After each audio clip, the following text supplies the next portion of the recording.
तो ड्रामा की स्टार्टिंग होती है हमारी फीमेल लीड वानिंग के साथ, जो कि अभी कार ड्राइव कर रही होती है और कार में उसका फियांसी उसकी कजिन के साथ रोमांस कर रहा होता है और उसे बिल्कुल फर्क नहीं पड़ रहा होता है कि वानिंग उसके बारे में क्या सोचेगी, क्योंकि उसे पता है कि वानिंग उससे शादी जरूर करेगी।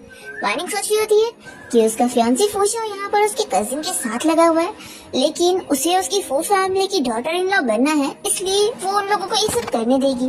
तभी वानिंग सामने देखती नहीं है और गलती से एक कार को हिट कर देती है, जिसका ओनर कोई और नहीं वानिंग का एक्स बॉयफ्रेंड जो होता है। वानिंग उसे देख के पहचान जाती है और सोचती है कि वो यहाँ पर क्या कर रहा है, और फिर वो उसका स्टाइल देखते हुए सोचती है कि वो अभी भी बहुत ज्यादा कूल है। इतने में वानिंग का फियांसी फूशा भी कार से बाहर निकलता है और उसे चिल्लाने लगता है कि क्या तुम देख के ड्राइव नहीं कर सकती थी, तुमने पता है कितनी महंगी कार को हिट कर दी हो।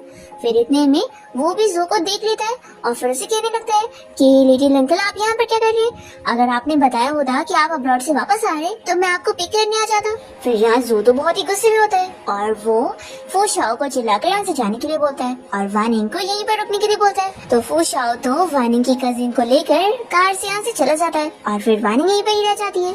फिर यहाँ पर फूशाओ वानिंग से पूछने लग जाता है कि क्या तुमने मुझे मिस करी, मेरी एक्स गर्लफ्रेंड। फिर इसी के साथ ही हमें फ्लैशबैक में दिखाने लग जाते हैं कि वानिंग और जो अपना डेटिंग टाइम एंजॉय कर रहे होते हैं और दोनों के बीच में सब कुछ सही चल रहा होता है और जो तो वानिंग से शादी भी करना चाह रहा होता है। पर तभी नेक्स्ट मॉर्निंग जब जो उठता है तो उसे बस वानिंग की लेटर मिलती है, जिसमें वो लिख कर गई होती है कि मैं तुम्हारे साथ ब्रेकअप कर रही हूँ क्योंकि अब मैं तुमसे प्यार नहीं करती, और वो उसके लिए कंपेंसेशन के तौर पे कुछ पैसे छोड़ कर गई होती है।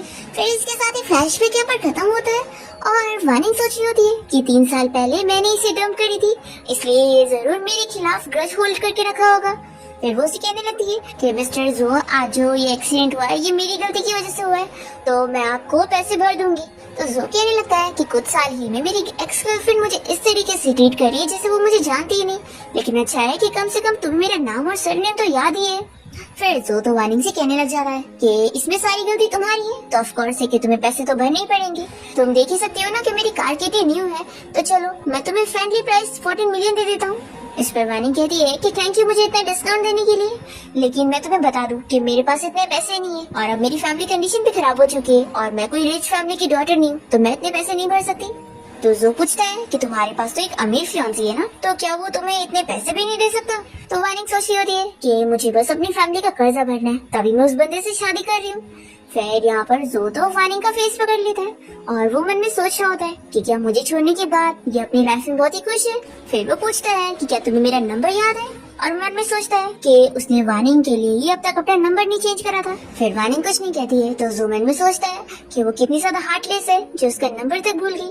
फिर वो उसे अपना कार्ड दे देता है और यहाँ से जाते हुए कह देता है कि मैं तुम्हें 3 दिन का टाइम दे रहा हूँ, मेरे पैसे वापस कर देना, और फिर यहाँ से चला जाता है। फिर इसके बाद वानिंग जब अपने घर पहुँचती है तो उसकी फ्रेंड लीसा उसे इस बारे में बताने लगती है कि तुम्हारा जो एक्स बॉयफ्रेंड जो था वो अब्रॉड से वापस आ गया, और मुझे तो पता ही नहीं था कि जिस मामूली लड़की को तुमने डंप करी थी वो इतने अमीर फैमिली का बेटा है, और वो जो ग्रुप कंपनी का सीईओ है जिसने अब तुम्हारे डैड की पुरानी कंपनी भी खरीद लिया, और देखा जाए तो अब वो तुम्हारा बिग बॉस बन चुका है। वानी कहती है कि मुझे इस बारे में पहले ही पता चल गया, और वो मन में सोचती है कि अच्छा हुआ वो हेडक्वार्टर में और मैं ब्रांच में हूँ, नहीं तो फिर अगर मुझे उसे रोज फेस करना पड़ जाता तो बहुत प्रॉब्लम हो जाती। फिर वानी के फ्रेंडली से उससे पूछने लगती है कि तुम्हें मेरे से पहले न्यूज कैसे मिली। तो वानी अपने फ्रेंड को बताती है कि क्योंकि आज ही मैंने उसकी कार का एक्सीडेंट कर दी। तो ये सुनकर उसकी फ्रेंड भी शॉक हो जाती है और फिर वानी कहने लगती है कि सच में मैं इतनी अनलकी कैसे हो गई और अब मुझे उसे पूरे 14 मिलियन भरने हैं। तो ये सुनने के बाद तो लीसा और ज्यादा शॉक होती है कि इतने ज्यादा पैसे तुम कैसे भरोगी। फिर वो बताती है कि मेरे कार्ड में अभी कुछ पैसे मैं अभी तुम्हें ट्रांसफर कर देती हूँ। तो वानी कहती है कि रहने दो, मेरे पास एक आइडिया है, मैं फूशा से कहकर ये सारे पैसे भरवाऊंगी। फिर दूसरी तरफ हम देखते हैं यहाँ पर वानी के फियांसे फूशा को, जो कि अपने फ्रेंड्स के साथ यहाँ बाहर में पार्टी कर रहा होता है और उन सभी को बता रहा होता है कि उसे वानी में बिल्कुल इंटरेस्ट नहीं है, वो बहुत ज्यादा बोरिंग है, इसलिए उसने आज तक कभी उसे टच ही नहीं किया। फिर इतने में वानी यहाँ पहुँच जाती है और वो फूशा से कहती है कि मुझे पैसे चाहिए। तो कहता है कि अच्छा तुम्हें पैसे चाहिए, तो फिर तुम सभी मेरे फ्रेंड्स के सामने मुझे किस करो तो फिर मैं तुम्हें पैसे दे दूंगा। तो वानी तो उसे साफ मना कर देती है कि मैं नहीं करने वाली। तो फिर तो फूशा बहुत ज्यादा गुस्सा हो जाता है और वानिंग को फोर्सली किस करने की कोशिश करता है। इतने में हम देखते हैं कि यहाँ पर जो पहुंच जाता है और वो कहता है कि क्या मैंने तुम्हें डिस्टर्ब तो नहीं कर दिया। तो इसे देखते के साथ ही फूशिया डर जाता है और कहने लगता है कि अंकल आपने मुझे डिस्टर्ब नहीं किया और मैं तो बस यहाँ पर अपनी फियांसे के साथ मजाक कर रहा था और कुछ भी नहीं। तो वानी कह रही है कि हाँ फूशिया मेरे साथ मजाक कर रहा था, बस कह रहा था कि अगर मैं इसे केस नहीं करूंगी तो फिर ये मुझे क्लब में बेच देगा। तो फिर ये सुनते के साथ ही जो गुस्सा होता है और वो फूशिया से पूछता है कि तुमने इसे ऐसा कहा कि ये तुम्हें किस नहीं करेगी तो तुम इसे बेच दोगे। तुमने सोचा भी कैसे कि तुम इसके लायक हो, तुम इसे डिजर्व ही नहीं करती। ऐसा बोलकर ये इसके मुंह पे पंच मारता है और फिर जो तो वानी को यहाँ से लेकर दूसरी जगह जाता है और वो उसे अपना हाथ छुड़ाती है और कहती है कि तुम मुझे हर्ट कर रहे हो। तो जो कहने लगता है कि अगर मैं अभी यहाँ पर नहीं पहुँचता तो क्या तुम उसे किस करने वाली थी और आखिर तुम उसके साथ ब्रेकअप कब कर रही हो। तो वानी उसे अपने पैर से मारती है और कहती है कि तुम जो अभी हरकत कर रहे हो ना उससे लोग हमारे रिलेशन के बारे में गलत समझ लेंगे। तो जो कहता है कि ऑफ कोर्स क्या गलत समझेंगे, हमारे बीच में रिलेशन है तो है। तो वानी कह देती है कि 3 साल पहले हमारा ब्रेकअप हो चुका है, तुम ये भूलो मत। तो जो भी कह देता है कि मैंने ब्रेकअप के लिए एग्री नहीं करा हूँ। फिर वानी सोचने लग जाती है कि वो जो को अपनी इस शादी को खराब करने नहीं दे सकती क्योंकि वो फैमिली में शादी करेगी तभी तो उसकी फैमिली का कर्जा पूरा हो पाएगा। फिर वानी तो जो को समझा देती है कि ब्रेकअप के लिए मुझे तुम्हारी परमिशन की जरूरत नहीं और वैसे भी हमारी रिलेशन पब्लिक नहीं हुई थी। ऐसा बोलकर वो जा रही होती है तो ये जल्दी से उसका हाथ पकड़ता है और बांध देता है और पूछने लगता है कि क्या तुम्हें पैसों की जरूरत है, तुम ये सब पैसों के लिए कर रही हो ना, पैसों के लिए तुम किसी को भी किस कर सकती हो तो मुझे करो। वानी इसके लिए मना करने लगती है तो जो कहता है कि ठीक है मुझे बस यही चाहिए कि तुम उसके साथ ब्रेकअप कर लो। तो वानी उसे फिर से याद दिलाती है कि तुम भूलो मत कि अब मैं तुम्हारी निफ्यू की फियांसी हूँ। तो जो इस पर गुस्सा हो जाता है कि तुम बार बार मुझे ये मत याद दिलाओ नहीं तो फिर मैं उसके साथ बहुत ही बुरा कर दूंगा। वानी कहती है कि मुझे कोई फर्क नहीं पड़ता। तो जो कहता है कि मैं समझ गया कि तुम उसे पसंद नहीं करती हो और वैसे भी तुम्हारा कोई रीजन भी नहीं बनता उसे पसंद करने का। वानी कहती है कि याद रखो कि तुम भी कोई अच्छे नहीं हो। तो जो भी मान लेता है कि वो अच्छा नहीं है और फिर वो वानी को समझाने लग जाता है कि तुम प्लीज मुझे अपने से दूर मत करो, मैं तुम्हें फोर्स नहीं करूंगा कि हम दोनों इतनी जल्दी साथ हो जाए, लेकिन अगर तुम मुझे अपने से दूर करोगी तो फिर मुझे नहीं पता मैं क्या कर दूंगा। और फिर उसके आंख में आंसू देखकर वानी मुझे कहती है कि लगता है तुम जेलस हो रहे हो, तो मैं तुम्हें बता दूं कि मैं उस फूशा के साथ जल्द ही ब्रेकअप तो कर लूंगी, लेकिन हाँ तुम्हारी वजह से नहीं। पर फिर ये सुनकर तो जो खुश हो जाता है कि वो अभी भी मेरी केयर करती है और फिर वानी यहाँ जो को हक करने लगती है तो उसे कहता है कि क्या तुम्हें अपनी खुद के दिल की धड़कन की आवाज आ रही है, तुम्हारा हार्ट कितना फास्ट बीट कर रहा है। तभी इतने में जो के फोन पर कॉल आने लगती है तो वानी उसका फोन उठाकर कॉल चालू कर दी और जो को उसके फ्रेंड की कॉल आई होती है जो कि उसे कहने लगता है कि मैंने सुना कि तू अब्रॉड से वापस आ गया। फिर तो तुझे वो अपनी एक्स गर्लफ्रेंड वानी याद है, तुझे पता है अब वो तेरे निफ्यू को पसंद करती है और उसे डेट कर रही है, इसलिए तू अब उससे मिलने मत जाना क्योंकि मुझे पता है अगर तुम उससे मिलने गया ना तो फिर तू सब भूल जाएगा। पर तुझे याद रखना चाहिए, तूने खुद ही बोला था कि ब्रेकअप होता है तो तू कभी भी उस लड़की के पास वापस नहीं जाएगा। वानी ये सुनते के साथ यहाँ से जाने लगती है तो जो उसे रोकने की भी कोशिश करता है पर वो चली जाती है। तो जो अपने फ्रेंड को कॉल पर चिल्लाने लगता है और फिर हम देखते हैं कि वानी तेजी में यहाँ रोड से जा रही होती है। तभी इतने में जोर से अपनी कार में बैठने की जिद करता है तो फिर वानी मान जाती है। तो जैसी वो बैठती है तो जोर से कहता है कि मेरे फ्रेंड ने कॉल पर जो भी कहा था तुम उसकी बातों पर ध्यान मत दो, मेरा ऐसा कुछ भी मतलब नहीं था। तो कहती है कि हाँ। इस पर जो सोचने लगता है कि ये मेरे साथ अभी भी कितना कोल्ड है। फिर इसके बाद जो वानी इनको उसके घर के सामने ले आता है तो वो शॉक रह जाती है कि मैंने तो इसे अपना एड्रेस भी नहीं बताई और इसने पहले ही मेरे बारे में सब इन्वेस्टिगेट कर रखा है। फिर जो वानी से कहने लग जाता है कि मुझे अब बहुत ही रिग्रेट हो रहा है तुमसे ब्रेकअप करके, बहुत ही रिग्रेट हो रहा है तुम्हें आजाद छोड़कर, और मैं सोच लिया हूँ कि मैं मरते दम तक तुम्हारा पीछा करूंगा। फिर इस पर भी वो हाँ कह रही होती है तो ये कहता है कि तुम हर बात पर बस इतना कह रही हो, इसका क्या मतलब है। वानी कहती है कि हमारा ब्रेकअप हो चुका है तो जू कहता है कि ब्रेकअप हो गया तो क्या हुआ, हम फिर से साथ हो सकते हैं। तो वो मन में सोच रही होती है कि उसे अभी अपना बहुत सारा कर्जा भरना है तभी वो अपनी जान फैमिली को बचा पाएगी और अब वो जो के लेवल की बिल्कुल नहीं रही है। यही सोचकर ही वानी जो से कहती है कि थैंक यू मुझे घर तक छोड़ने के लिए और फिर वो जल्दी से कार से बाहर निकलती है। तो जो भी कहने लग जाता है कि वानी मैं तुम्हारा इंतजार करने के लिए तैयार हूँ चाहे कितना भी देर हो। तो भी वानी तो जो की बात नहीं सुनती है और वो कार का डोर बंद करके चली जाती है और फिर जो तो कार से बाहर निकल के स्मोक करते हुए वानी के लिए रो रहा होता है और वानी अपने घर की विंडो से झांककर उसे देख रही होती है और उसे लग रहा होता है कि उसने उसके साथ बहुत ही गलत किए, लेकिन वो सोचती है कि अब वो कुछ भी नहीं कर सकती, उसे बस ऐसे ही उसे छोड़ देना चाहिए। फिर नेक्स्ट टाइम देखते हैं कि वानिंग अपनी कंपनी में गई होती है और तभी यहाँ पर उसकी कजिन लिन जिद कर रही होती है कि वो अब और शूट नहीं करेगी, चाहे जो कोई भी कुछ भी कर ले, क्योंकि वो प्रोड्यूसर की कजिन है। तो फिर यहाँ पर वानी की एम्प्लॉय आकर उसे इस बारे में बताने लगती है कि उसकी कजिन लिन एक तो 3 घंटा लेट आई, ऊपर से थोड़ी सीन शूट करने के बाद वो आगे की सीन शूटिंग करने के लिए मना कर रही है। तो वानी फिर ऑर्डर दे देती है कि वो ठीक से काम नहीं कर रही है ना, तो अब उसे रिप्लेस कर दो और उसकी जगह किसी और एक्ट्रेस को लेकर आओ। तो फिर ये बंदी जाकर जब लिन को इस बारे में बताती है तो फिर लिन तो बहुत ही गुस्सा हो जाती है और तुरंत ही वानी के पास आकर उसे चिल्लाने लगती है कि तुम मुझे ऐसे कैसे रिप्लेस कर सकती हो।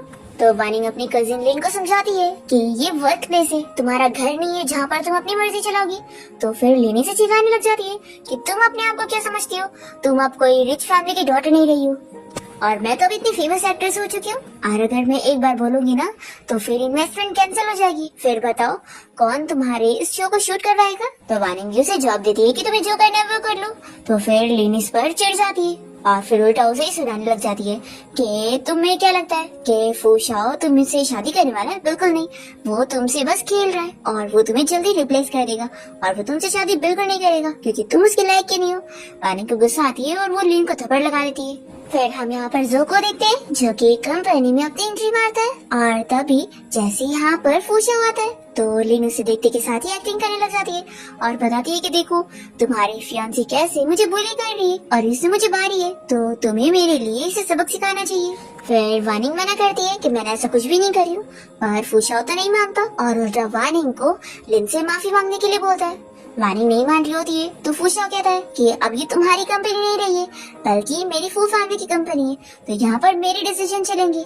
फिर लिन भी कहने लग जाती है कि ऐसे तुम मुझसे माफी नहीं मांगोगे ना तो ठीक है, मैं गार्ड्स को बुलाती हूँ, वही तुम्हें पकड़ कर मुझसे माफी मंगवाएंगे। और फिर वो ऐसा ऑर्डर दे देती है और फिर एक वास उठाकर वानिंग को मारने वाली होती है, पर इतने में जो जल्दी से वानिंग के सामने आकर उसे प्रोटेक्ट कर लेता है और वानिंग उसे देखती रह जाती है। फिर फूशा तो गुस्सा हो जाता है और जो को चिल्लाने के लिए जाता है, पर इतने में जैसे वो उसे देखता है तो फिर डर के मारे चुप हो जाता है और तुरंत ही उसे कहता है कि अंकल ये लड़की आपकी कंपनी में ट्रबल क्रिएट कर रही थी तो इसलिए मैं इसे सबक सिखा रहा था। और फिर फूशा की सारी बातें सुनकर कंपनी के सभी एम्प्लॉइज वानिंग के बारे में बुरी बुरी बातें करने लगते हैं कि वो और उसकी फैमिली इसी लायक है कि वो लोग बैंकरप्ट हो गए और वो लोग कहने लगते हैं कि उसे भी अपनी फैमिली के साथ मर जाना चाहिए था। तो ये सब सुनकर फूशा कहता है कि वानिंग तुमने सुनी, कोई भी तुम्हें नहीं चाहता है, तुम भी अपनी फैमिली की तरह बहुत ही ज्यादा यूजलेस हो। फिर ये सुनते के साथ ही वानिंग को बहुत गुस्सा आ जाती है और वो टूटा हुआ बांस उठाकर फूशा को मारने वाली होती है, पर जल्दी से जोई से रोक लेता है। और फिर यहाँ पर वानिंग की कजिन तो अभी भी नहीं मानती है और उसके बारे में बातें करी जा रही होती है। तो फिर जो से गुस्से में देखता है और कहता है कि तुम्हारा नाम लिन है ना और तुम सो फैमिली की डॉटर हो, ठीक है, आज ही मैं तुम्हारी कंपनी को बैंकरप्ट करवा रहा हूँ और तुम्हें भी बैन कर रहा हूँ, अब तुम्हें कोई भी हायर नहीं करेगा। फिर ये सुनकर लिन शॉक रह जाती है और जो फूशा से कहता है कि तुम अगर अच्छे से जीना चाहते हो ना तो दोबारा इस कंपनी में आना मत, क्योंकि इस कंपनी का प्रेसिडेंट मैं हूँ। और फिर लोगों से ऐसे डील करने के बाद जो तुरंत ही वानिंग का हाथ पकड़ के उसे अपने ऑफिस में ले आता है और डोर भी बंद कर देता है। तो सभी एम्प्लॉइज बाहर खड़े होकर सुनने लग जाते हैं और वानिंग की फिक्र कर रहे होते हैं कि कहीं उसे कुछ हो ना।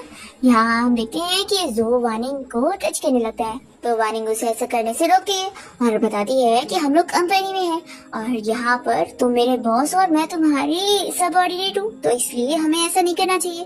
तो फिर ये मान जाता है कि ठीक है, फिर हम कंपनी में हैं तो बिजनेस वाली बातें करते हैं। तो तुम मुझे ये बताओ कि तुमने लिन को रिप्लेस क्यों करी। तो वानिंग बताती है कि वो लिन यहाँ पे ठीक तरीके से काम नहीं कर रही है और वो और फूशा मिलकर बस यहाँ पे प्रॉब्लम क्रिएट कर रहे थे। तो फिर ये कहता है कि तुम मुझे ऐसा भी बोल सकती थी कि तुम उसे पसंद नहीं करती हो इसलिए रिप्लेस करना चाहती हो। मैं तुम्हारी ये बात भी मान जाता क्योंकि मैं तुम्हारे लिए हर कुछ करूंगा। तो वानिंग कहती है कि लगता है मिस्टर जो तुम इस बात को एक्सेप्ट कर नहीं पा रहे हो कि अब तुम बस मेरे एक्स बॉयफ्रेंड हो। तो ये कहता है कि मुझे बिलीव नहीं कि तुम अभी भी मुझसे प्यार नहीं करती।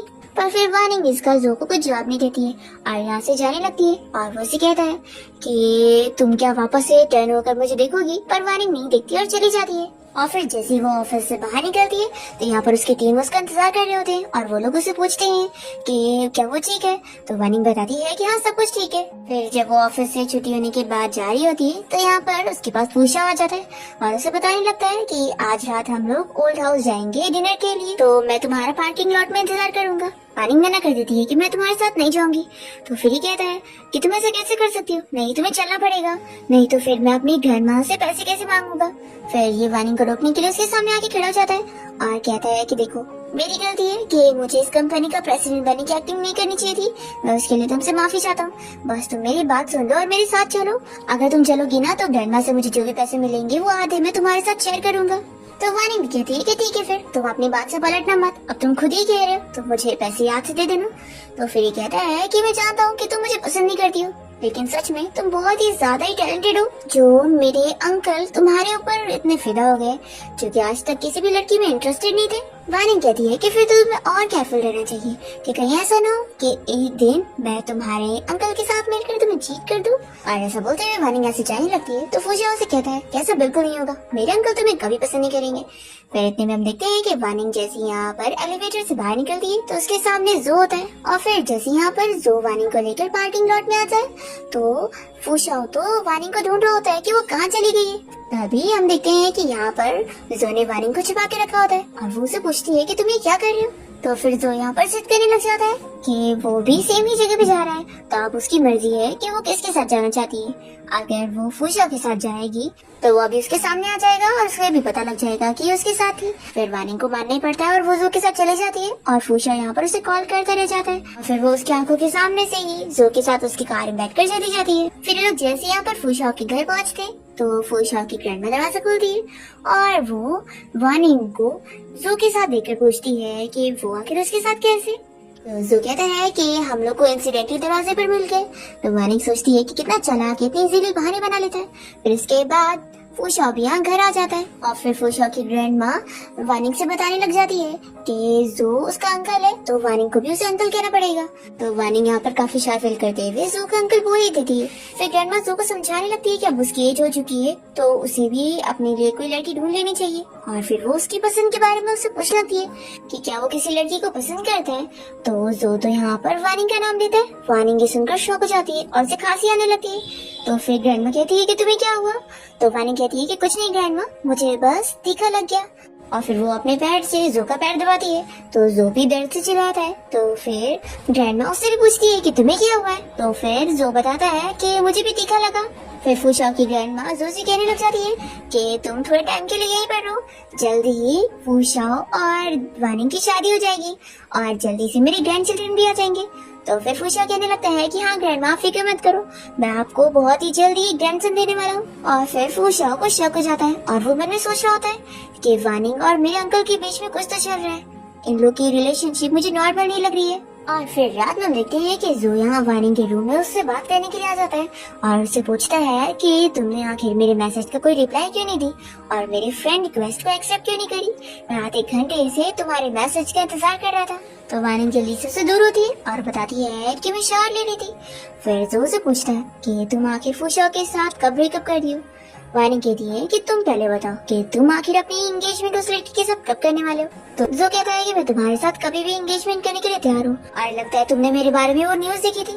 वानिंग सोचती है कि यानी वो फियांसी इसके फैमिली ने अरेंज करे थे, क्योंकि बिना इसकी फैमिली के इंस्ट्रक्शंस के कोई इसके बारे में ऐसी चीजें न्यूज रिपोर्ट नहीं कर सकते। फिर जो पूछने लगता है कि क्या तुम जेलस हो रही हो। तो वानिंग मना करने लगती है। इतने में हम देखते हैं कि फूशिया वानिंग को दरवाजे के बाहर से आवाज देता है। तो वानिंग जल्दी से जो को साइड में छुपाते हुए थोड़ा सा दरवाजा खोलकर फूशिया से पूछने लगती है कि तुम यहाँ पर क्या कर रहे हो। तो फिर वो उसे बताया जा रहा होता है कि मैं अब तुम्हें सच में लाइक करने लग गया हूँ और मैं सोच रहा हूँ कि मैं तुम्हारे साथ अपनी रियल रिलेशनशिप स्टार्ट करूँ। तभी हम देखते हैं कि यहाँ पर वानिंग को तो जो टच करे जा रहा होता है और वो उसे दूर कर रही होती है। और फिर वो फूशिया को भी समझा देती है कि तुम ये झूठी बातें ना दूसरी लड़कियों को सिखाना, मैं तुम्हारी इन बातों पर बिलीव नहीं करने वाली हूँ। फिर वो तो इसे चेक देने के बाद यहाँ से गुस्से में चला जाता है और वानिंग भी जो से दूर होते हुए यहाँ वॉशरूम में आती है और फिर उसे वो चेक पकड़ा देती है। तो कहता है कि अच्छा तुम दूसरे मैन से चेक लेकर मुझे दे रही हो। और फिर जो तो जल्दी से वानिंग से उसका फोन ले लेता है और उसकी और अपनी फोटोज देखते हुए कहता है कि तुमने अभी भी ये पुरानी फोटोज रखी हुई हो। यहाँ पर वानिंग उसे अपना फोन लेने की कोशिश करती है और गलती से यहाँ पर शावर चालू जाता है और दोनों जैसे भीग जाते हैं। तो जो तो वानिंग को किस कहने लगता है। तभी वो उसे फिर से याद दिलाती है कि तुम भूलो मत कि मैं तुम्हारी न्यूफ्यू की फियांसी हूँ। तो जो कहता है कि मैं जल्द ही फूशिया को इनिशिएटिव लेने पर मजबूर करूंगा कि वो खुद तुम्हारे साथ अपनी एंगेजमेंट तोड़ेगा। और फिक्र मत करो, मैं तुम्हारी रेपुटेशन खराब नहीं होने दूंगा। और फिर वो इसके रूम से बाहर जाता है और अपने असिस्टेंट को ऑर्डर देने लगता है और वो सोचता है कि वो ये फियांसी का टाइटल लेके रहेगा। फिर इसके बाद हम देखते हैं कि जो पार्किंग लॉट में होता है और तभी उसका फ्रेंड उसे कॉल करके बताता है कि वो उसे अपने बर्थडे पार्टी में इनवाइट कर रहा है और उसे आज रात आना ही होगा। तो फिर जो पूछने लगता है कि वार्निंग आएगी कि नहीं, तो उसका फ्रेंड कहता है कि ये तो मेरे को नहीं पता। तभी हम देखते हैं वार्निंग की फ्रेंड की भी यहाँ पर उसे कॉल आती है और वो भी उसे बर्थडे पार्टी में ही इनवाइट कर रही होती है। तो वार्निंग कहती है कि मैं इस बारे में सोचूंगी। तभी इतने में जोर से रोक लेता है और कहता है कि तुम कंपनी जा रही होगी ना, चलो मैं तुम्हें राइड देता हूँ। तो फिर वो कहती है कि तुम इतने बड़े कंपनी के चेयरमैन हो, तो अगर तुम मुझे राइड दोगे तो लोग हमारे रिलेशन को गलत समझेंगे। तो भी जो नहीं मान रहा होता है और वो वार्निंग को साथ में ले जाकर ही मानता है। फिर कार से जाते वक्त वो उसे पूछ लगता है कि क्या तुम आज रात फ्री रहोगी। तो फिर वार्निंग कहती है कि क्या हुआ, तुम्हें आज रात नीड है। तो ये कहता है कि क्या तुम मेरे बारे में ऐसे सोचती हो। वार्निंग मन में सोचती है कि मुझे अच्छी तरीके से पता है कि ये डिजायर वाला मैन है, तो ऑफ कोर्स ये रात मुझे क्यों इनवाइट करेगा। फिर जो कहता है कि वैसे ये बात तो सच है कि मैं जब से तुमसे फिर से मिला हूँ तो मैं तुम्हारे बारे में सोच रहा था। तो वार्निंग उसे चिप करा देती है और जो बताता है कि मैं तुम्हें डिनर पे इनवाइट करना चाहता था, पर वार्निंग इसका जवाब दिए बिना अपनी कंपनी में चली जाती है और फिर वो ऊपर से उसे जाते हुए देख रही होती है। तभी उसकी कलीग उसे बताती है कि मीटिंग का टाइम हो गया। फिर वो अपने मीटिंग वगैरह में बिजी हो जाती है और मीटिंग खत्म होने के टाइम पर एक एक्ट्रेस यहाँ पर ऑडिशन के लिए आई होती है, जिसके बारे में रूमर फैली हुई है कि वो जो की फियांसी है। यहाँ पर वार्निंग उसे साफ कह देती है कि वो लेट हो गई है, इसलिए ऑडिशन अब खत्म हो चुका है। तभी ये उसे कहती है कि उसका बहुत ज्यादा कनेक्शन है, तो वो उसे मना नहीं कर सकती। तो भी वार्निंग से बिना जवाब दिए चली जाती है और तभी कंपनी में जो यहाँ पर वार्निंग से मिलने आया होता है। और दूसरी तरफ हम देखते हैं कि वार्निंग अपनी फ्रेंड के साथ यहाँ पार्टी के लिए पहुँचती है और उसकी फ्रेंड उसे बताती है कि उसे आज डांस भी करना पड़ेगा। तो डांस का नाम सुनकर वार्निंग को याद आने लगता है कि कैसे जो ने उसे डांस करना सिखाया था और फिर वो दोनों साथ में डेट करने लग गए थे। फिर वार्निंग यहाँ जो के बारे में सोचने में लगी होती है, तो उसकी फ्रेंड उसे होश में लाती है और उसे अंदर पार्टी में लेके जाती है। और फिर वार्निंग यहाँ पर अपने सीनियर से मिलती है जिसका यहाँ पर बर्थडे होता है और वार्निंग उससे मिलकर बात करती है कि वो उसकी मूवी में सॉन्ग गाए। तो फिर वो मान जाता है और हमें दिख रहा होता है कि वो वार्निंग को बहुत ही लाइक करता है और वो यहाँ पर शायद उससे अपनी फीलिंग कन्फेस करने के बारे में सोच रहा होता है। और तभी इतने में जो का फ्रेंड ये देख लेता है और उसे कॉल करके इस बारे में बता देता है कि शायद वार्निंग का सीनियर यहाँ पर उससे अपना लव कन्फेस करने वाला है और वो यहाँ पर पार्टी में आई हुई है। फिर जो को जैसे ये पता लगता है कि उसका सीनियर यहाँ पर उसे प्रपोज करने वाला है, तो ये जानकर ये बहुत ही गुस्सा होता है। फिर दूसरी तरफ हम देखते हैं कि वार्निंग का सीनियर यहाँ पर सभी के सामने अपने कन्फेशन की बात करता है और बताने वाला होता है कि उस लड़की का नाम क्या है। इतने में यहाँ पर जो पहुँच जाता है और कहता है कि सॉरी मैं लेट हो गया। फिर जो को देखकर सभी लोग उसके बारे में बातें करने लगते हैं और वार्निंग का सीनियर भी जो का वेलकम कर रहा होता है। तभी इतने में वार्निंग उसे कहती है कि तुम यहाँ पर क्या कर रहे हो। तो ये कहता है कि तुम इतना नर्वस क्यों हो रही हो, जैसे कि हम दोनों एक साथ मिलकर चीट कर रहे हैं। और वो पूछता है कि क्या तुम सच में नहीं जानती हो कि तुम्हारा सीनियर तुम्हारे बारे में क्या सोच रहा है। तभी इतने में वार्निंग का सीनियर तो अनाउंस करता है कि वो उस लड़की का नाम अभी सीक्रेट रख रहा है। फिर इतने में डांस का टाइम शुरू होने वाला होता है, तो वार्निंग अपना ड्रेस चेंज करने के लिए जाती है और तभी जो भी यहाँ पर आ जाता है। वार्निंग उसे कहती है कि तुम यहाँ पर क्या कर रहे हो, तुम्हें बाहर जाना चाहिए। तो भी ये नहीं मान रहा होता है, तो वार्निंग कहती है कि तुम्हारी फियांसी बाहर ही तुम्हारा इंतजार कर रही है। तो फिर जोर से क्लियर करता है कि मैंने बोला ना कि मैं उसे नहीं जानता हूँ और मेरे लिए तो तुम ही मेरी फियांसी हो। तो कहती है कि तुम नहीं जा रहे हो तो ठीक है मैं ही जाती हूँ। तो ये जल्दी से रोकता है और कहता है कि देखो तुम ऐसे ड्रेसअप हुई हो और यहाँ पर तुम्हारा सीनियर तुम्हें कन्फेस करने वाला था, तो बताओ आखिर मैं ये सब कैसे स्टैंड करूंगा। तो वार्निंग कहती है कि पहली बात तो ये कि मुझे नहीं पता है कि मेरा सीनियर मुझे कन्फेस करने वाला है कि नहीं, और वैसे भी मैं तो पहले से इंगेज्ड हूँ, है ना अंकल। फिर जो यहाँ पर वार्निंग को अपना जैकेट पहना देता है और तभी इतने में वार्निंग का सीनियर उसे बाहर आवाज देने लगता है। तो फिर ये बाहर आ जाती है और तभी इतने में फूशा यहाँ पर आकर वार्निंग को सुनाने लगता है कि तुम आखिर ये सब क्या कर रही हो, तुम्हारा वो सीनियर तुम्हें इंटरेस्टेड हो रहा है, पर तुम याद रखो कि तुम मेरी फियांसी हो। तो वार्निंग उसे चिल्लाती है कि तुम पूरे पागल हो चुके हो। इतने में यहाँ पर इसकी कजिन लीन आ जाती है और वो भी वार्निंग को बातें सुनाने लगती है। क्या आखिर तुम फूशा से कैसे बात कर सकती हो, तुम इसके लेवल की भी नहीं हो और मैं फूशा को कहकर तुम्हें डंप करवा सकती हूँ, समझी। तो फिर फूशा वैसे चिल्लाता है कि तुम होती कौन हो मेरी फियांसी को ऐसे कहने वाले। तो फिर लिन तो शौक रह जाती है कि आखिर तुम मेरे साथ ऐसे कैसे बात कर सकते हो। फिर वो वार्निंग को चिल्लाती है कि जरूर तुमने ही मेरे खिलाफ फूशा को भड़काई है, तभी तो ये मुझसे ऐसे बात कर रहा है। तो फिर फूशा उसे ढकेल देता है कि आखिर तुम वार्निंग को किस तरीके से ट्रीट कर रही हो। तभी इतने में लिन जल्दी से बताने लगती है कि वो शाओ मैं प्रेग्नेंट हूँ और तुम्हारे बेबी की मॉम बनने वाली हूँ। तो फिर वो उसके पास आकर पूछता है कि तुम ये सच कह रही हो, और फिर वो शॉक हो जाता है। फिर यहाँ पर लिन वानिंग को मनाने लगती है कि प्लीज तुम मेरे फूशाओ को मुझे वापस कर दो, मेरा बच्चा बिना डैडी के नहीं रह पाएगा। तो वानिंग कहती है कि सच में तुम दोनों एक दूसरे के लिए परफेक्ट हो। तो फिर लिन उसे रो रो कर मनाई जा रही होती है कि प्लीज तुम फूशाओ को मुझे दे दो। तभी फूशाओ जल्दी से वानिंग के पास आकर उसे एक्सप्लेन करता है कि तुम इसकी बातों में मत आओ, ये सब बस गलतफहमी है। तो वानिंग इसी थप्पड़ लगाती है कि तुम बिल्कुल भी एक मैन कहलाने लायक नहीं हो। तो भी कहे जा रहा होता है कि तुम इसकी बातों पर यकीन मत करो, ये मेरा बच्चा हो ही नहीं सकता। तो वानिंग इसे चिल्लाकर कहती है कि मैं अभी इसी वक्त तुमसे अपनी शादी तोड़ रही हूँ, और फिर वो इसे थप्पड़ मार कर यहाँ से चली जाती है। और फिर फूशाओ तो यहाँ सदमे में चला जाता है। दूसरी तरफ वानिंग जैसी बाहर आती है तो वो देखती है कि जोया स्मोक कर रहा है। उसे कहती है कि मैं अच्छे तरीके से जानती हूँ कि ये सारी तुम्हारी प्लानिंग थी, तुमने यहाँ पर लिन को भेजे हुए थे ताकि मेरी और फूशाओ की शादी टूट जाए। सच में तुम्हारी ट्रिक बहुत ही कमाल की थी। और फिर वो जो से पूछने लगती है कि बताओ अब हम लोग कहाँ चल रहे हैं। तो जो कहता है कि घर पे, और फिर वो उसे अपने घर लेकर जाता है और फिर दोनों यहाँ पर किस करने लगते हैं। तभी इतने में वानिंग यहाँ जो का एक टैटू देख लेती है, जिसे देखने के बाद वो तुरंत ही रुक जाती है और उसे कहती है कि मैं शावर लेने जा रही हूँ। तो फिर ये अपसेट हो जाता है और फिर उसके बाद वानिंग के फोन पर फूशाओ की कॉल आ रही होती है। तो जो उठा लेता है और बताता है कि वानिंग शावर लेने के लिए गई है, और ऐसा बोलकर वो उसका कॉल कट करता है। और फिर वो वानिंग को भी इस बारे में बताता है कि फूशाओ को कॉल आया था। तो वानिंग कहती है कि मुझे अब उससे कोई फर्क नहीं पड़ता। तो जो काफी शॉक होता है कि वानिंग को सच में उससे कोई फर्क नहीं पड़ रहा है। फिर इसके बाद हम देखते हैं कि वानिंग और जो यहाँ रात में अच्छा टाइम स्पेंड करते हैं, और फिर नेक्स्ट डे वानिंग अपनी कंपनी में होती है और वो जो के बारे में सोचकर स्माइल कर रही होती है। इतने में उसकी एक कलीग आकर उसे एक न्यूज के बारे में बताने लगती है जो कि अभी हेडलाइंस पर है। इफू फैमिली ने उसके साथ शादी तोड़ ली है और उसे छोड़ चुके हैं। तो वानिंग ये न्यूज देखकर शॉक होती है कि उसके और उसके सीनियर के अफेयर के बारे में भी झूठी न्यूज फैली हुई है। तभी इतने में यहाँ पर फूशा आ जाता है और वो वानिंग को चिढ़ाने लगता है कि तुम किसी और बंदे के साथ अफेयर चलाकर मेरी फैमिली की इज्जत खराब कर चुकी हो। और फिर वो यहाँ पर कॉन्ट्रैक्ट फेंकता है और बताता है कि अब मैं तुम्हारे ड्रामा में से अपने सारे इन्वेस्टमेंट निकाल रहा हूँ, और अब मैं देखता हूँ कि अब तुम्हारा काम कैसे चलेगा, और अब हमारे बीच का कॉन्ट्रैक्ट खत्म हो रहा है, तो तुम हमारी फैमिली को वो कर्जा कैसे भरोगी जिसका तुमने वादा करी हुई थी। और वो वानिंग को फिर से एक मौका देने लग जाता है कि अगर तुम फिर से मेरी वुमेन बन के चलोगी तो शायद मैं तुम्हें माफ कर दूं। और वो वानिंग का हाथ पकड़ता है तो वो उसका हाथ छुड़ा लेती है। तो फिर ये उसे और चिल्लाने लगता है, और तभी इतने में यहाँ पर जो पहुंच जाता है और कहता है कि यहाँ पर क्या चल रहा है। तो फूशा जल्दी से जो को वानिंग के बारे में कंप्लेन करने लगता है कि अंकल अब आप इसको सबक सिखाओ।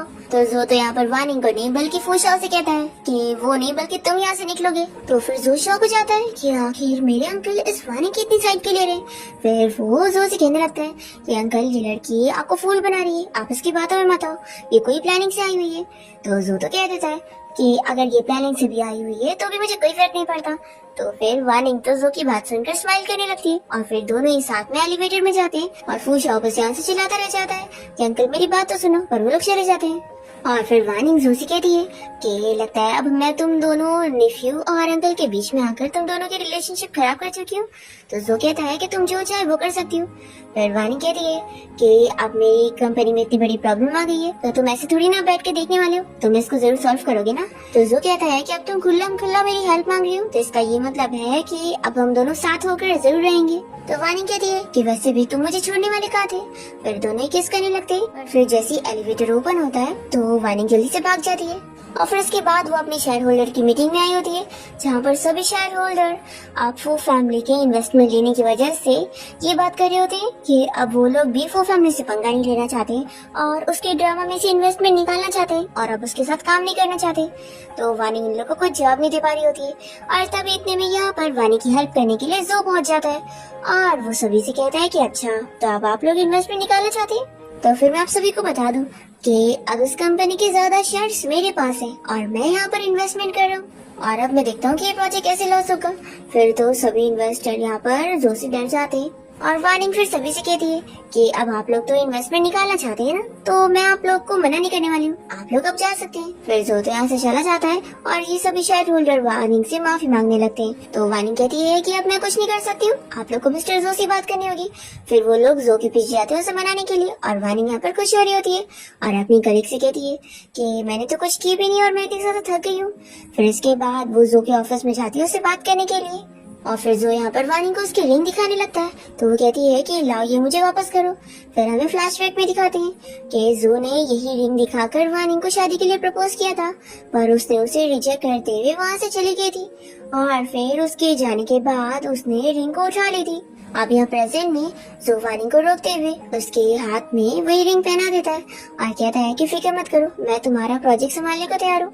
तो कहती है कि वो पूरे 100 मिलियन का प्रोजेक्ट है, तो फिर तुम्हें रिस्क भी तो लेना पड़ेगा ना, क्योंकि प्रॉफिट भी हो सकता है और लॉस भी। तो ये कहता है कि उसे सब मंजूर है। फिर इतने में यहाँ कॉन्ट्रैक्ट की बात करने के लिए वानी की कलीग आ रही होती है और वो इन दोनों को ऐसे साथ देखकर कहती है कि सॉरी मैंने आप लोग को डिस्टर्ब कर दी। फिर इसके बाद जो यहाँ से चला जाता है और वानी की कलीग उसे कॉन्ट्रैक्ट के बारे में बता रही होती है और तभी इतने में यहाँ पर रुआन आ जाती है जो की फियांसी है। वो यहाँ पर वानी का मजाक उड़ा रही होती है कि अब सभी ने उसकी कंपनी में से इन्वेस्टमेंट निकाल ली और अब उसका प्रोजेक्ट तो बर्बाद हो जाएगा। पर तभी वानी और उसकी कलीग उसे बताते हैं कि जो ने अब इन्वेस्टमेंट कर दिए और अब ऐसा कुछ नहीं होने वाला। ऐसा बोलकर वो लोग जा रहे होते हैं, तो फिर रुआन चिल्लाते हुए वानी से कहने लगती है कि वो चाहे कुछ भी कर ले और जो को सेड्यूस करे, जो कभी उसे पसंद नहीं करेगा। तो वानी उसकी बातों को इग्नोर करते हुए कंपनी से बाहर आती है, जहाँ पर जो वानी को पिक करने आया होता है और वानी पूछती है कि हम कहाँ पर चल रहे हैं। तो फिर जो बताता है कि हम यहाँ से भाग रहे हैं। तो वानी कहती है कि ये सब मजाक करना बंद करो, देखो मैं यहाँ पर काम करने आई हूँ, तो ऐसा मत करो, नहीं तो लोग हमारे बारे में गलत समझेंगे। फिर जो तो वानी से गुस्सा हो जाता है और उसे उसके घर के पास ले आता है। तो ये तुरंत ही निकल जाती है और सोचती है कि अभी तक मेरी जियांग फैमिली का कर्जा पूरा नहीं हुआ है, इसलिए मैं अभी इसे जो चाहिए वो नहीं दे सकती हूँ। फिर वानी जैसे अंदर जाती है तभी इतने में रास्ते में इसे फूशा मिल जाता है और वो बहुत ही ड्रंक होता है और वानी को बनाने की कोशिश करता है, पर वानी उसकी बात नहीं सुनती है। और तभी यहाँ पर उसके गार्ड यहाँ पर उसे प्रोटेक्ट कर रहे होते हैं। तो वानी मुझसे पूछती है कि क्या जो भाभी भी बाहर है, तो उसे कह दो कि वो मेरा वेट करे। और फिर हम देखते हैं कि वानी यहाँ पे ड्रंक हो जाती है और एक बंदा उसे पकड़ के लेके जा रहा होता है। तो इतने में जल्दी से जो यहाँ पर आकर वानी को प्रोटेक्ट करता है और उसे उठा के लेके जाने लगता है। और फिर दोनों ही जब घर आते हैं तो अच्छा टाइम स्पेंड करते हैं। और नेक्स्ट मॉर्निंग फिर जो वानी के लिए ब्रेकफास्ट रेडी कर रहा होता है और तभी उसकी मॉम उसे कॉल पर कह रही होती है कि उन्होंने रुआन के साथ उसकी शादी फिक्स करें, जो कि रिच फैमिली की डॉटर है, तो उसे आज टाइम पर घर आना पड़ेगा उसकी फैमिली के साथ डिनर करने के लिए। पर जो इसका कुछ जवाब नहीं देता और तभी इतने में यहाँ पर वानिंग आकर जो को पीछे से हक करने लगती है और फिर जो तो बहुत ही खुश हो जाता है और वानिंग उसे बताती है कि मुझे अब अपनी मूवी के शूट के लिए जाना होगा, तो मैं चलती हूँ। तो जो इसे रोकता है तो वानी कहती है कि नहीं, मुझे जरूरी काम है इसलिए जानी पड़ेगा। फिर उसके बाद हम देखते हैं कि जो के घर पे रुआन आई होती है और वो उसे कहता है कि तुम्हें अंदर आने किसने दिया। तभी इतने में वो उसके गले पे निशान देख लेती है और कहती है कि अच्छा तो तुम यहाँ पर किसी और लड़की के साथ थे। तभी हम देखते हैं कि वानी यहाँ चुप कर इन लोग की सारी बातें सुन रही होती है। जो यहाँ पर रुआन से क्लियर करता है कि मेरा तुम्हारे साथ ऐसा कोई रिश्ता नहीं है जो तुम ऐसा सोच रही हो। तो फिर वो बताने लगती है कि तुम्हारी मॉम ने मुझे अपनी डॉटर इन लॉ बनाने का सोचा है और तुम्हारी मॉम मुझे बहुत पसंद करती है। तो जोई से समझा देता है कि अगर तुम्हें वो इतनी पसंद है ना तो जाओ तुम मेरी मॉम से शादी कर लो, आखिर मेरे पीछे क्यों पड़ी हो। तो फिर ये कहती है कि आखिर वो लड़की है कौन जो तुम्हें सेड्यूस करके रखी है, मुझे अभी उसे देखने दो। तो फिर ये इसे अंदर जाने नहीं देता है और कहता है कि शुरू से ही अब तक मैंने तुमसे कभी शादी के लिए हाँ नहीं बोला था और मैं पहले से ही किसी को पसंद करता हूँ और हमेशा से उसे करूंगा। वानी ये सुनकर खुश हो रही होती है। तो फिर रुआन कहने लगती है कि आखिर उसमें ऐसा क्या है जो मुझ में नहीं है, मैं हर चीज में अच्छी हूँ। मैं अभी जाकर उसे पूछती हूँ आखिर उसने ऐसे कैसे तुम्हें सेड्यूस करके रखी है। तो फिर जोई से धमकी देता है कि अगर तुमने ट्रबल क्रिएट करी और वानी को परेशान करी तो अच्छा नहीं होगा। तो जो की बातें सुनकर तो वानी और खुश हो जाती है। और फिर नेक्स्ट सीन में हम देखते हैं कि जोया वानी के पास पहुंचता है और उसे अपने लिए रिस्पॉन्सिबल होने को बोलता है। तो फिर वो उसे पैसे देने लग जाती है। जो कहता है कि क्या तुम सोच रही हो कि तुम ये पैसे देकर मेरी सर्विंग खरीद लोगी। ऐसा बोलकर वो पैसे फेंक देता है और कहता है कि ये बहुत ही कम है। वानी कहती है कि फिर तुम्हें क्या चाहिए।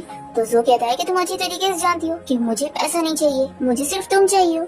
देखो मैं नहीं जानता कि आखिर ऐसा क्या हुआ था जिस वजह से तुमने मुझे छोड़ी थी, लेकिन क्या तुम मुझे भरोसा कर सकती हो कि चाहे जो भी हुआ हो अब मेरे पास बहुत पावर है और मैं तुम्हारी हेल्प कर सकता हूँ, तो तुम मुझे सब बता सकती हो। फिर यहाँ पर वानी अभी भी नहीं मान रही होती है तो जोर से जल्दी से हक करके कहने लग जाता है कि तुम मुझे एक राइड दो खुद को परस्यू करने का। तो फिर वानी हाँ बोल देती है और फिर नेक्स्ट डे दोनों वो ड्राइव पर बाहर घूमने जाते हैं और इसके बाद जो वानी को उसकी कंपनी तक भी छोड़ने आता है। तभी इतने में जो को उसकी मॉम की कॉल आने लगती है और वो कहती है कि चाहे जो हो जाए आज रात तुम्हें घर आना पड़ेगा रुआन के साथ डिनर पे जाने के लिए। क्योंकि तुम्हारी और उसकी शादी मुझे फिक्स करनी है। तो फिर जो तुरंत ही मना कर देता है और कहता है कि मॉम मैं ऑलरेडी किसी को पसंद करता हूँ, और वो कॉल कट करते हैं। फिर यहाँ पर जो के डैड तो गुस्सा आने लग जाते हैं कि आखिर ऐसे कैसे वो अपनी मर्जी चला सकता है। अब वो इतनी बड़ी कंपनी का सीईओ बन गया है तो उसे लगता है उसके पास बहुत पावर आ गई है।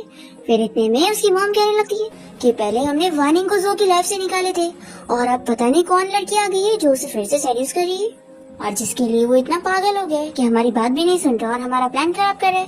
फिर जो के डैड इस बारे में इन्वेस्टिगेट करवाने के लिए बोलते हैं कि वो लड़की कौन है।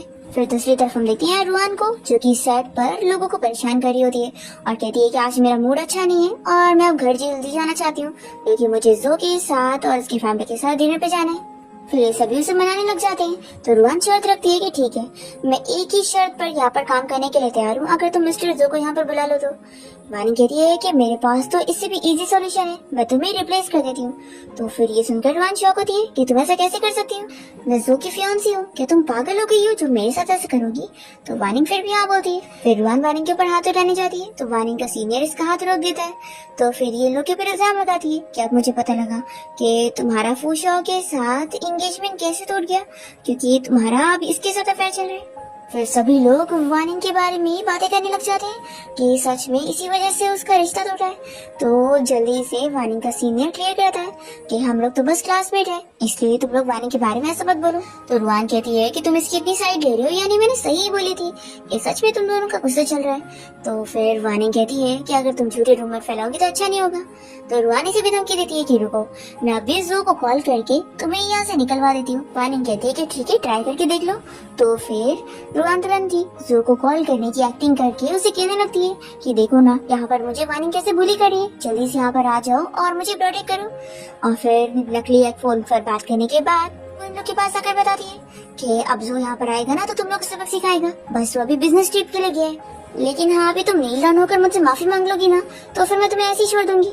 वानिंग इसे बताती है कि मिस्टर जो तो यहाँ पास में ही है, तो तुम्हारा झूठ बोल के कोई फायदा नहीं है, यकीन नहीं आ रहा तो मैं उन्हें बुला लेती हूँ। तो रुआन चिल्लाती है कि तुम्हारा पता नहीं जो के साथ क्या कनेक्शन है जो तुम उसे यहाँ पे बुला लोगी। फिर इतने में जो यहाँ पर पहुँच जाता है और जल्दी से रुआन उसके पास आकर बताने लगती है कि कैसे ये दोनों साथ हो गए और अपनी पावर का यूज करके मुझे रिप्लेस करने की बात कर रहे हैं। तो जो तो यहाँ पर इसे दूर करता है और वानिंग को जाकर रख करता है और सभी को बताता है कि मेरी वानिंग जिसे चाहे उसे निकाल सकती है और वो जो चाहे करेगी, मैं उसको हाई बोलूंगा। रुआन को फायर करके यहाँ से निकलवा देती है और फिर वो जो के साथ में यहाँ से चली जाती है।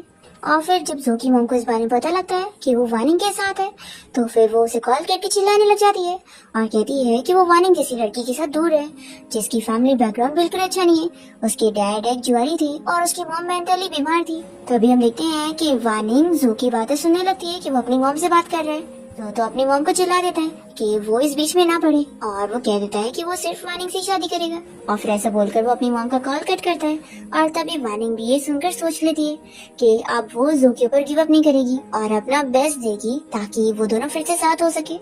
और फिर हम देखते हैं कि जो वानी की हेल्प करने में लग जाता है, उसके और उसकी फैमिली का नेम क्लियर करने में, और वो अपने मॉम डैड से जाकर मिलता है और उनसे साफ साफ कह देता है कि वो लोग चाहे कितना भी वानी के खिलाफ हो जाए लेकिन वो सिर्फ और सिर्फ वानी से शादी करेगा क्योंकि उसने अब तक उसके लिए इतनी मेहनत करके इतना आगे बढ़ा है और इतना पावरफुल सीईओ बना है। और फिर यही सब कहकर वो चला जाता है और फिर हम देखते हैं कि वानिंग को अपनी मूवी के लिए अवार्ड मिल रहा होता है और जो उसे ऐसे देखकर खुश होता है कि वो अपनी लाइफ में कितना आगे बढ़ रही है और उसे पता होता है कि वो अब अपनी फैमिली की डेथ का बदला लेना चाहती है। और जो अपनी फ्रेंड को बता रहा होता है कि वो अपनी वाइफ की पूरी हेल्प करने वाला है। तो इसका फ्रेंड कहने लगता है ये सच में तूने अब तक उसकी कितनी हेल्प की है। तो ये कहता है कि मैंने कुछ नहीं किया, वो ये सब डिजर्व करती है। फिर हम देखते हैं कि वानिंग से मिलने के लिए यहाँ पर फुशा पहुंच जाता है और उसे कहता है कि उसकी फैमिली का जो कर्जा है वो कब भरेगी। तो फिर ये कहती है कि बस तुम कल के प्रेस कॉन्फ्रेंस का वेट करो। फिर हम देखते हैं कि प्रेस कॉन्फ्रेंस वाले दिन फुशा और उसकी ग्रैंड माँ वानिंग की फैमिली के खिलाफ यहाँ पर बातें कर रहे होते हैं और बता रहे होते हैं कि वानिंग कितनी ज्यादा शेमलेस है जो उनका कर्जा नहीं भर रही है और उल्टा उनके खिलाफ जा रही है। फिर जैसे यहाँ पर वानिंग पहुंचती है तो सभी रिपोर्टर उसके खिलाफ ही बातें कर रहे होते हैं, पर तभी इतने में यहाँ पर लेना चाहती है वानिंग की हेल्प करने के लिए और वो फुशाओ के बारे में सभी को असलियत बता देती है कि वो कैसे अपनी ग्रैंडमा के साथ मिलकर जियांग फैमिली को बर्बाद करने में लगा हुआ था और उन दोनों की वजह से ही जियांग फैमिली बैंकरप्ट हो गई थी और फिर वो सभी लोग मर गए। फिर फोशा और उसकी ग्रैंडमा वानिंग से माफी मांगने लगते हैं पर वो उन्हें माफ नहीं करती है और फिर इन लोगों को पुलिस अरेस्ट करके लेके जाते हैं क्योंकि इनकी वजह से ही वानिंग की पूरी फैमिली बर्बाद हो गई। और फिर जो की मॉम को अपनी गलती का एहसास हो जाता है और वो जो को सब बता देती है कि असल में वानिंग को उनकी फैमिली के बारे में पता लग गया था कि असल में उसके डैड का नाजायज बच्चा था और वो लोग नहीं चाहते थे कि ये चीज बाहर लीक हो। इस वजह से ही उन लोगों ने वानिंग के साथ उसका रिश्ता तोड़वा दिए थे और उसे मजबूर करे थे कि वो उसके साथ ब्रेकअप करे, नहीं तो वो उसके डैड को छोड़ेंगे नहीं और उससे नील डाउन भी करवाए थे। तो फिर वानिंग मान गई थी। फिर जैसे ये सब जो सुनता है तो उसे रोना जाता है कि वानिंग ने कितना सफर करी है। फिर वो वानिंग को सब कुछ बता देता है कि अब उसे सब पता लग गया है और अब वो उसे अपने से दूर नहीं जाने देगा। और फिर जो अपनी फैमिली के खिलाफ जाकर वानिंग को फुल सपोर्ट करता है और फिर दोनों ही अपनी हैप्पी लाइफ एंजॉय कर रहे होते हैं और इसी के साथ ही इस ड्रामा की हैप्पी एंडिंग हो जाती है।